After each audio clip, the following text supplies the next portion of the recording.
Bonjour à tous, bienvenue sur LBM6. Donc, bien, je vais vous faire vous proposer un nouveau sujet d'amusement. Bon, il s'agit de modéliser un livre. Alors, ce sujet du livre a été traité maintes et maintes fois par diverses personnes.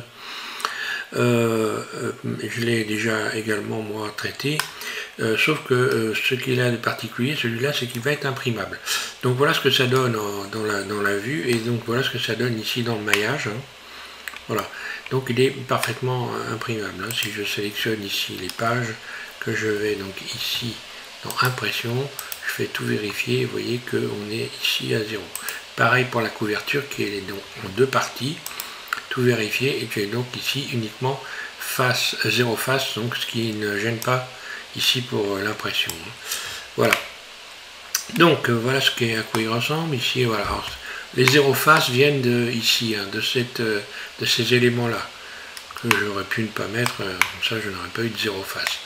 Je vais repartir donc sur la version 3.4 de Blender, et puis c'est parti pour ce modèle. Alors, voilà, on est sur Blender 3.4, et vous allez voir que pour réaliser ce modèle, eh bien, je l'ai fait très rapidement et de manière extrêmement simple. Donc, pour commencer, évidemment, on rajoute, enfin je dis évidemment, mais bon, c'est pas forcément évident, ici un plan.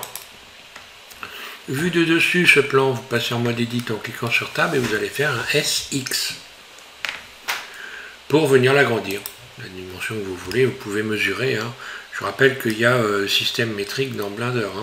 Vous pouvez faire exactement les dimensions que vous voulez. Là, je ne m'intéresse pas aux dimensions puisque chacun fera à son idée. J'ai fait des tutos d'ailleurs au sujet du dimensionnement des objets. Là, ici, je vais le dupliquer. Donc, je vais faire un Shift D. Vous faites un Shift D. Un clic gauche, vous faites un GZ. Vous venez abaisser cette partie-là et la cacher en faisant H. Voilà. Ensuite, vous allez ajouter ici une boucle en faisant un CTRL R, un clic gauche. Vous avez une boucle ici au centre. Au passage, donc j'ai grossi les axes ici. En allant ici dans Fichier, j'en ai parlé très récemment suite à un commentaire. On peut parfaitement ici grossir les axes pour les voir mieux que ce que j'avais précédemment. Donc ici j'ai mon arrête, je me mets en mode arrête en cliquant sur le 2 au-dessus de AZERTY. Puis CTRL B, je bouge ma souris et j'obtiens ça. Je vais tourner la roulette de ma souris très légèrement pour rajouter une arête. Je rappelle que vous pouvez ici dans ces fenêtres là toujours modifier les éléments à partir de cette fenêtre. Ensuite, donc vous allez sélectionner cette arête là et vous allez l'abaisser en faisant un GZ. Comme ceci, vous l'abaissez de manière à ce que ça crée une cuvette. Ensuite, vous sélectionnez les arêtes qui sont sur les bords, vous allez les abaisser également en faisant un GZ, très légèrement, sans exagération. Puis vous allez pouvoir resélectionner ici ces deux arêtes et faire un CTRL B. Voilà, vous bougez votre souris et vous faites tourner la roulette de votre souris. Là, pour obtenir comme ceci des compartiments. En faisant ça, on a automatiquement créé des doublons en plein milieu ici. Donc on sélectionne tout en faisant A, en cliquant sur le A, puis on va retirer les doublons en faisant M selon proximité. Et vous voyez que j'ai 4 vertices. Voilà. Une fois qu'on a fait ça, tout est sélectionné, donc vous allez pouvoir tout de suite faire Extrude. Tout de suite, vous faites E et vous bougez votre souris vers le haut, pardon, pas vers le bas, parce que sinon, vers le bas, on aurait des faces qui seraient à l'envers. Donc il s'agit d'avoir des faces qui sont sur le côté bleu. Si je fais un GZ, vous voyez que les faces passent en rouge. Donc mon orientation des faces est inversée. Voilà. Donc là c'est l'épaisseur en fait du livre. Et maintenant que j'ai créé une épaisseur, je vais donc ici sélectionner cette arête là, on est toujours en mode arête, et faire un GZ pour venir créer ici ceci. Alors soit bon ben voilà, c'est pas la peine d'en faire, d'ouvrir beaucoup plus. Après, on peut ouvrir un peu plus, mais bon, on peut éventuellement sélectionner ces arêtes-là, faire un GZ et puis venir faire ceci par exemple. Je vais garder ça comme ça me paraît plutôt pas trop mal. Ensuite, on va sélectionner les arêtes qui sont au bord ici. Donc Shift, cette arête là. Et je vais faire un SX pour venir créer ceci. Là. Et maintenant, on va pouvoir donc simplement rajouter des pages en faisant un CTRL R. Je fais tourner la roulette de ma souris et je rajoute comme ceci un tas de boucles qui vont me permettre de créer, de donner l'illusion d'avoir des pages qui sont plus ou moins collées les unes aux autres. Ensuite, je vais donc tout désélectionner, un clic droit, puis C, donc je suis toujours en mode arête, je sélectionne ces arêtes-là, puis C, je sélectionne ces arêtes-là. Un clic droit pour me dégager. Une fois qu'on a fait ça, on va donc utiliser maintenant désélectionner en damier ici. Vous voyez, désélectionner en damier, vous cliquez dessus. Donc là, vous avez automatiquement une partie qui s'est désélectionnée en damier, mais pas l'autre. Donc on recommence, on retourne dans désélectionner en damier et on obtient ceci.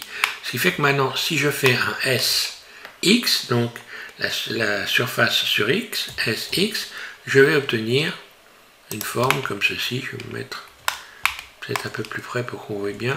SX, donc voilà. Donc voilà, sans exagération. Je vais faire quelque chose un petit peu droit.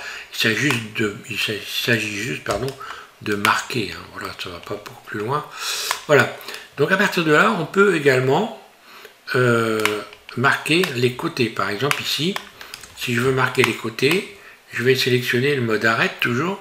Je vais les sélectionner, mais cette fois-ci, donc je désélectionne tout et je fais un clic droit, Shift Alt, et je vais faire une sélection toutes les deux. Ici, voilà. Alors bon, c'est pas ce qu'il y a de plus compliqué à faire, ça va très vite, voilà. Voilà, donc là j'ai fait le tour avec un décalage à chaque fois d'une arête. Je vais donc désélectionner, maintenant je vais me mettre en vue de dessus, et je vais désélectionner en mode transparent Alt Z, je vais désélectionner ceci et ceci. Là j'appuie donc sur la roulette de ma souris pour venir désélectionner. Je me mets en vue 1, et je vais désélectionner également ici le centre. C, voilà. Je désélectionne ça. Je peux sortir du mode transparent en faisant Alt Z. Et là, je vais faire cette fois-ci S, Y. Donc, je vais réduire ici sur l'axe Y. Mais je vais y aller tout doucement parce qu'il s'agit juste de marquer un petit peu. Donc, S, Y. Et je bouge ma souris très, très, très légèrement, vraiment. Voilà, histoire de créer comme ceci un petit marquage léger sur le bord. Voilà. Donc maintenant on peut déjà contrôler si on est imprimable ou pas. Hein.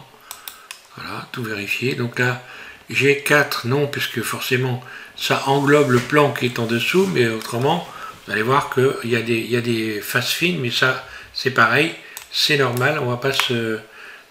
c'est normal, hein. Pour l'instant il n'est pas fini, mais vous allez voir qu'il va être imprimable. Enfin, je l'espère. Donc ensuite, je reviens en mode... ici, je désélectionne tout.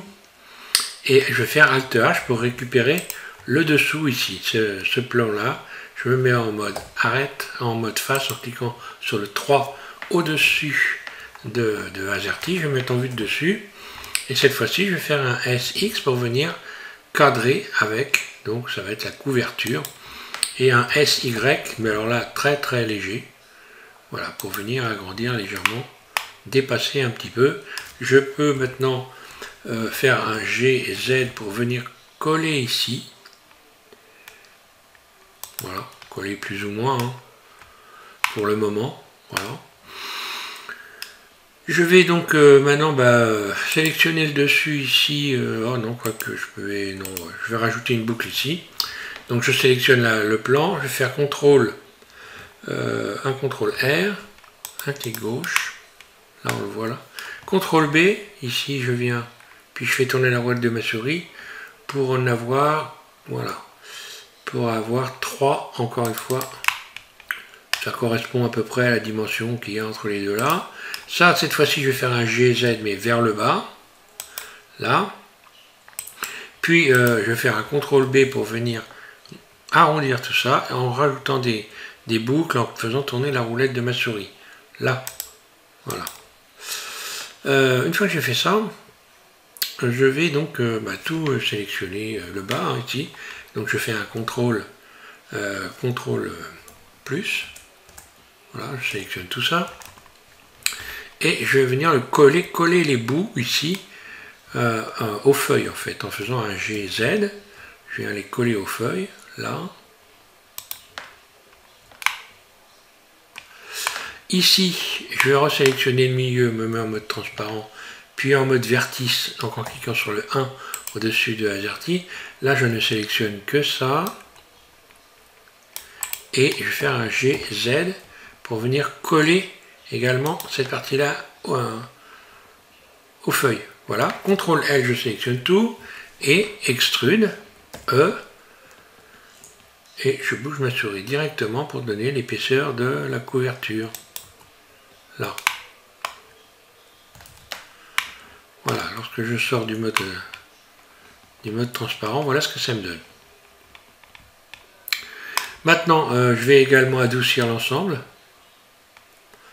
Donc, moi, j'utilise mon menu rapide, hein, favori, ombrage lissé, là. Maintenant, je peux éventuellement agrandir, ici, si je resélectionne en vue 1 et en mode transparent, si je resélectionne ici ça, hein, je peux éventuellement l'élargir en faisant un SX, puis un GZ.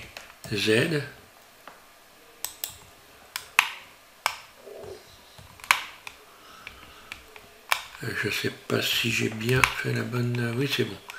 J'ai fait la bonne sélection, voilà. Voilà, pour ce qui est éventuellement des bords, ici, on rajoute une boucle, là. Puis CTRL B, on vient ici faire tourner la roulette de la souris. Donc là, peut-être je rajoute, on va dire, allez... ouais, je vais rajouter ça, par exemple. Je resélectionne cette arête-là, je vais faire un CTRL B. Voilà, pour rajouter comme ceci.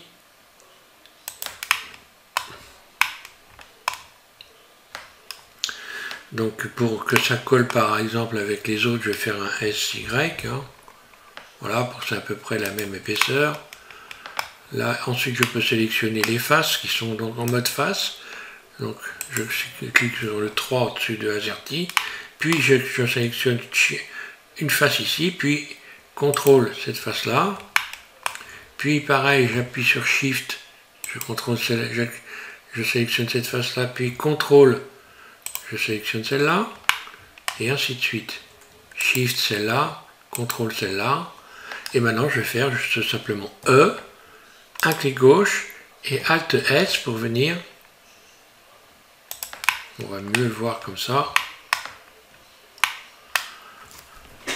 ALT S, voilà.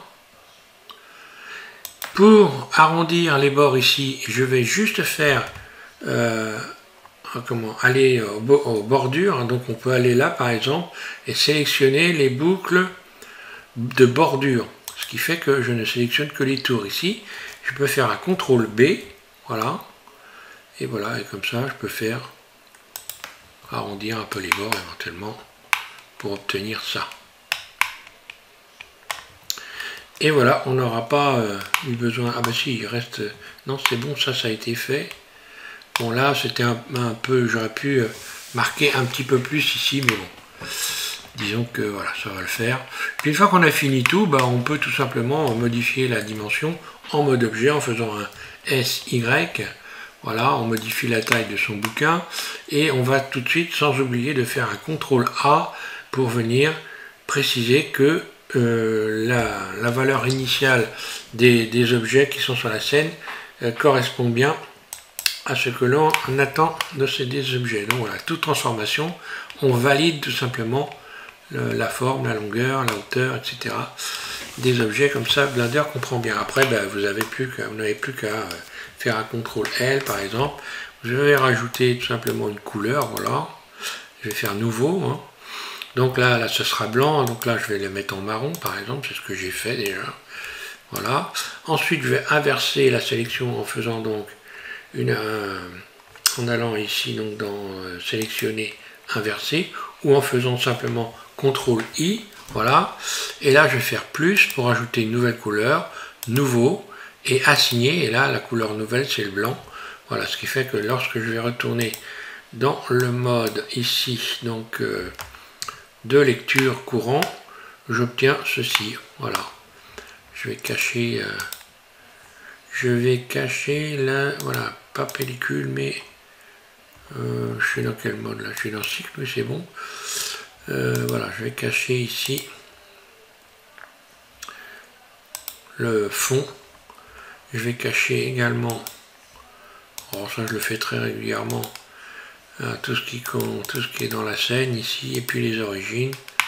Voilà, on ne voit plus que le bouquin et rien d'autre qui vient se gêner autour. Voilà, je peux même rajouter éventuellement un petit soleil. Alors, je vais ici, soleil, GZ, RX ou Y 180 pour le retourner, ce qui fait comme ça, on va voir également ici, voilà.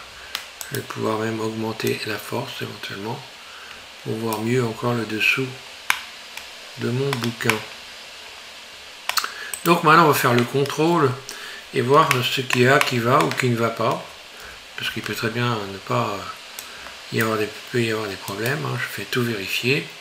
Donc j'ai des phases 0, donc ça pose pas un problème. Et phase fine, je vais faire un petit nettoyer, nettoyer distordu. On va faire maintenant l'expérience et rendre manifold.